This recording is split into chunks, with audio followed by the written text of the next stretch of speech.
मेरी बेटी 9 साल की है और उसको लकोरिया बहुत ज़्यादा है, खारिश भी होती है, वीकनेस भी बहुत ज़्यादा है। क्या करूं, इतनी सी उम्र में मेडिसिन देने को दिल नहीं करता। देखिए प्यारी बहना, इन्फेक्शन किसी भी उम्र में हो सकता है। अगर उनको लकोरिया है, जैसा कि आप बता रही हैं, खारिश है, तो ये इन्फेक्शन की अलामत है। आपको सिंपल एंटीबायोटिक्स देनी है 7 दिन। देखिए इन्फेक्शन किसी भी उम्र में हो सकता है, जैसा कि नज़ला, ज़ुकाम, बुखार, गला ख़राब, कोई और मसाइल भी तो होते हैं ना छोटे बच्चों में। तो ये अगर हो गया तो इससे क्यों घबरा रही है? सफाई ना रखने की वजह से या कोई भी ऐसी किसी भी चीज़ से हो सकता है।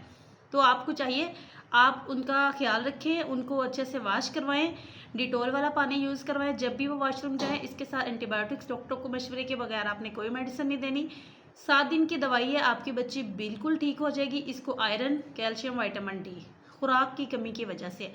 लकोरिया जो शादी से पहले लड़कियों को होता है, ज़्यादातर खुराक की कमी की वजह से होता है, विटामिन डी की कमी की वजह से होता है। अगर आप विटामिन डी, आयरन सप्लीमेंट्स और अच्छी डाइट शुरू करवा रही हैं तो आपकी बच्चियों को ये मसला नहीं होगा।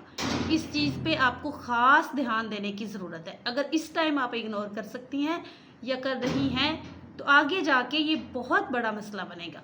इस पे मज़ीद वीडियो यूट्यूब चैनल पर मौजूद है, आप एक बार ज़रूर देखिएगा। Thank you.